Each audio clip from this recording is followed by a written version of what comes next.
c'est parti pour une petite vidéo d'analyse technique, hein. Comme chaque semaine, on fait un petit tour sur le marché. Pas besoin de voir forcément tous les jours ce qui se passe sur le Bitcoin, hein, parce que de toute façon, la tendance, elle change pas du jour au lendemain. Donc, essayons de voir un peu les grands mouvements que le Bitcoin nous donne. Et les grands mouvements suffisent amplement d'une semaine à l'autre. Donc, voilà la vidéo hebdomadaire. Juste pour vous dire que je vais analyser donc le Bitcoin, Ethereum. Je verrai si la capitalisation des altcoins sûrement. Et après, je terminerai par deux actifs qui m'ont été demandés par quelqu'un. Donc, c'était pas la fois d'avant, je crois que c'était la fois encore d'avant. Je suis désolé, j'avais complètement zappé. Donc, je vais regarder NIR Protocol et Sand. Donc, n'hésitez pas, si jamais vous avez envie que j'analyse une crypto-monnaie avec l'analyse technique que je pratique, à savoir le price action couplé à mon indicateur Trendix. Donc, voilà, indicateur de tendance qui est ultra intéressant depuis très longtemps. Donc, c'est ceux qui me suivent sur YouTube et sur Substack peuvent s'en rendre compte. Mais si vous voulez que je fasse une petite analyse sur un altcoin qui vous plaît, n'hésitez pas à me le dire et je vais commencer directement par le Bitcoin. Donc le Bitcoin est dans une tendance haussière, un creux sommet ascendant. Enfin, je veux dire, encore une fois, ça change pas du jour au lendemain. Et on a des bougies qui sont de plus en plus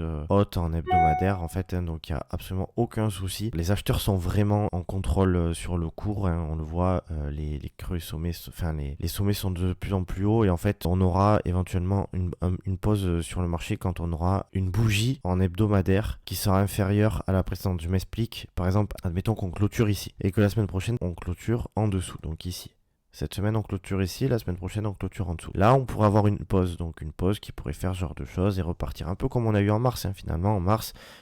Donc bougie plus haute, plus haute, ici hop on s'arrête et après derrière correction et puis latéralisation, finalement rebond pile sur Trendix et on repart. Donc voilà, pour l'instant pas de pause en vue, même si ça peut être la bougie top, du moins la top locale on va dire, hein, parce que quand je dis top, je dis pas forcément top de marché, hein. Pour moi le top de marché arrivera dans plusieurs mois, peut-être que je me trompe, mais en tout cas pour l'instant c'est pas du tout dans le graphique, donc on va pas commencer, enfin en fait pour l'instant il n'y a aucune structure haussière, il n'y a rien qui peut nous faire penser que on pourrait avoir un top de marché, donc il faut pas s'affoler. Et même si la fin de la semaine se termine ici, voilà, on peut pour l'instant, en fait, l'objectif de la semaine d'après, c'est d'aller encore à la hausse. Selon ces bougies qui sont pour l'instant haussières, il n'y a aucun souci. Ici, il y a une petite pause. Hop, ici, on a une petite pause. Elle aurait pu durer plus longtemps. Et finalement, les acheteurs ont encore repris la main. En fait, c'est vraiment la période de bull run où les acheteurs ont vraiment la main sur le cours. Au cas où, quand même, on a une zone de demande ici d'après Trendix. Donc, on pourrait éventuellement corriger dans cette zone si jamais. Mais pour l'instant,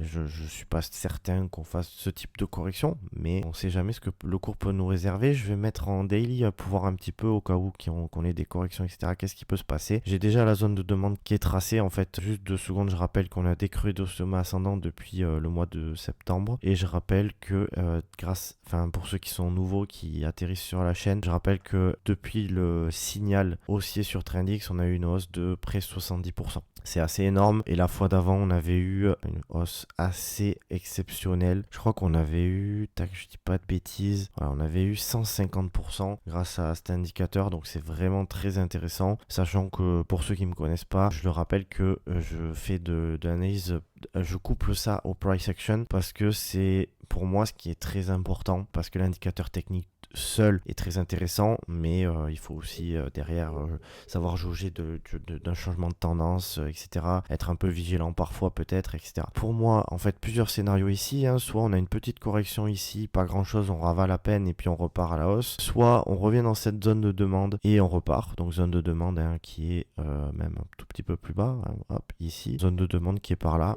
Voilà, pour moi, tout ça, c'est une zone de demande. Donc, soit on est dans le premier cas, auquel cas, on a déjà terminé la correction et on repart. Deuxième possibilité, on repart ici. Troisième possibilité, qui serait pas forcément parfaite, mais j'en parle depuis plusieurs semaines, donc n'hésitez pas à aller regarder les autres vidéos. Je pensais dans les 2 vidéos précédentes où je parle de ce scénario, donc je vais pas en reparler en détail, mais on en a eu plusieurs des configurations comme celle-ci, à savoir, on va chercher, en fait, on corrige et on enlève tous les stops qu'il y a ici, donc où les gens se protègent assez facilement parce qu'on voit bien qu'il y a des creux. Ici, on est allé chercher les stops qu'il y avait ici, mais ici, il doit y avoir des stops, donc c'est pas impossible. Ce n'est pas mon scénario privilégié. Mon scénario privilégié, il est comme ça ou comme ça. Voilà. Ça, c'est deux scénarios qui sont vraiment similaires, donc à un moment donné, faut être souple, j'ai envie de dire.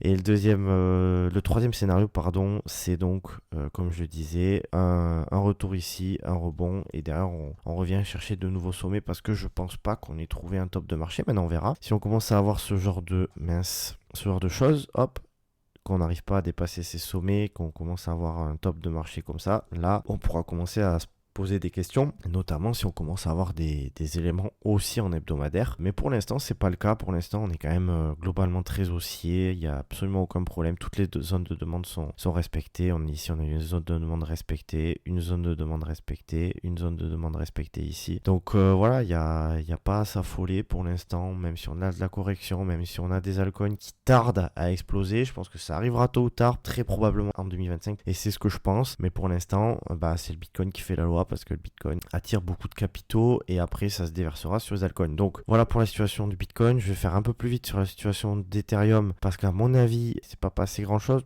quoique c'est assez intéressant parce que si vous avez suivi les dernières vidéos, donc j'expliquais que ici c'est la dernière zone de résistance vraiment importante avant d'aller attaquer l'ATH, et en gros voilà, c'est quand on aura validé la cassure de cette zone qu'on pourra vraiment avoir une accélération haussière. Moi ce que je me dis, c'est que là c'est vrai qu'on est en train de corriger, mais en fait on a eu une réaction ici qui est assez incroyable sur Ethereum, c'est-à-dire que ici en fait on aurait pu clôturer ici, auquel cas on aurait eu un énième rejet et il aurait fallu péter ce niveau-là pour pouvoir lancer vraiment le bull run, j'ai envie de dire, d'Ethereum, parce que pour l'instant Ethereum est à on va dire 20% en dessous de son ATH, alors que le Bitcoin il a explosé quoi. Je veux dire, il a plus de 100 000 $, c'est énorme ici, mais Ethereum pas grand chose. Et Ethereum c'est le leader des altcoins, donc on a envie qu'il explose pour que les altcoins suivent en fait. Pour moi cette clôture est énormissime dans le sens où il y a eu quand même une volatilité assez importante la semaine dernière, moins 10, moins 12%, c'est quand même relativement important, et pourtant on a eu une clôture qui est quand même assez bullish, elle est au-dessus de zones de résistance qui pourraient devenir support, et donc maintenant pour moi le test il va être validé et on va exploser. Maintenant voilà, si on commence à perdre ces niveaux, là ce sera une énième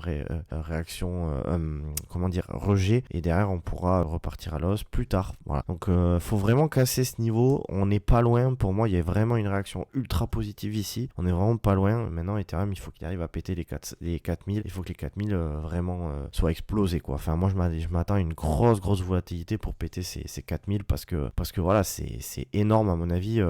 Ici là il y a un paquet de vendeurs à mon avis qui vont se faire sortir et qui peut vraiment entraîner une réaction en chaîne, un short squeeze quoi, tout simplement. Je pense que ça peut vraiment être assez énorme. Donc voilà, pour ce qui est d'Ethereum, pas grand chose d'autre à dire, si jamais on corrige, éventuellement on a la zone de demande qui est ici, donc pourquoi pas, why not, on revient ici puis on repart. C'est quelque chose qui peut arriver. Maintenant, on verra bien. On verra bien. Je peux pas en dire plus que ça parce que je ne sais pas ce qui va se passer. Si ce n'est, après je peux faire l'analyse en daily, mais franchement l'analyse en daily, elle est intéressante dans le sens où en fait pour l'instant on a bien des creux et des sommets ascendants. Il n'y a aucun problème. Je pense que si on pète ce niveau, les 4100 $, derrière on explose.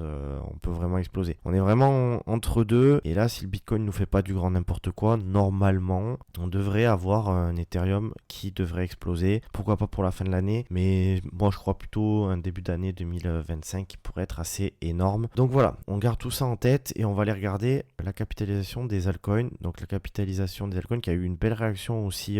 J'avais tracé cette résistance la semaine dernière ou la semaine d'avant, je ne sais plus. Donc pour ceux qui ne suivent pas forcément ou qui viennent d'arriver, donc je rappelle qu'ici il y avait on avait parlé, en fait je parlais déjà de cette zone de demande quand on était par là. On est revenu ici, on a réagi et on a pété cette trendline baissière, c'est ultra propre, et en fait la clôture au-dessus de ce niveau-là et puis de ce niveau-là envoie vraiment les altcoins en bull run pour moi, même si on peut être un peu déçu parce que pour l'instant tout n'explose pas, tout n'est pas énorme, ok très bien, mais ça viendra, et après il faut juste pas s'imaginer que ton wallet va faire x100, x1000, mais être un peu plus raisonnable en fonction de là où tu t'es placé, en fonction de la capitalisation, en fonction des risques que tu prends, etc. Mais voilà, en fait on est vraiment dans ce scénario ici où on n'est pas loin d'être par ici, on va dire, je sais pas, et que derrière on a tout ça qui nous attend. Donc ça prendra du temps, on est encore un peu au début je pense, et il faudra péter cette résistance pour pouvoir vraiment s'envoler. En fait dès lors qu'on arrive à péter les 1500 milliards de dollars, on pourra s'envoler vraiment très très fort sur les altcoins. Donc c'est pour ça que je table sur une explosion haussière en 2025 sur les altcoins, peut-être d'abord sur Ethereum et ensuite sur les altcoins, mais mais il y aura quand même, quoi qu'il arrive, les gros altcoins qui fonctionnent bien en ce moment. Ça, j'ai pas trop peur là-dessus. Moi, je pense que si Ethereum explose, je pense qu'on aura du meme coin, on aura de l'intelligence artificielle, on aura pourquoi pas du real world asset, les trucs qui marchent bien. C'est des trucs, enfin voilà, et puis les actifs type DinoCoin, etc., XRP, etc., à mon avis, vont aussi pas mal perdre sur ce cycle, hein, puisque visiblement, c'est ce qui attire. Et j'ai vu aussi qu'on parlait pas mal d'ETF, parce que là, on parle beaucoup moins d'ETF, on parle beaucoup de réserves stratégiques en Bitcoin, mais on devrait aussi avoir des ETF sur les altcoins, donc ça sera des coups à jouer aussi en 2025. N'hésitez pas à regarder un petit peu les graphiques qui n'ont pas explosé et d'où on parle éventuellement d'ETF. Je pense que Solana pourrait un jour avoir un ETF, par exemple, et puis d'autres. Mais je vais passer directement sur NIR, en fait, parce qu'on m'avait demandé une analyse de NIR. Donc voilà, du coup, NIR, c'est vraiment un graphique qui est très intéressant, dans le sens où, à mon sens, voilà, ça c'est la correction du mois de novembre. On a eu cette réaction au niveau de la zone de demande ici, comme Ethereum, on est très proche d'Ethereum. Ethereum, pareil, c'est les 4000 $ d'Ethereum, mais en fait, au niveau des 8 $, c'est NIR. Donc en fait, NIR, s'il pète ça, en fait, ça s'envole.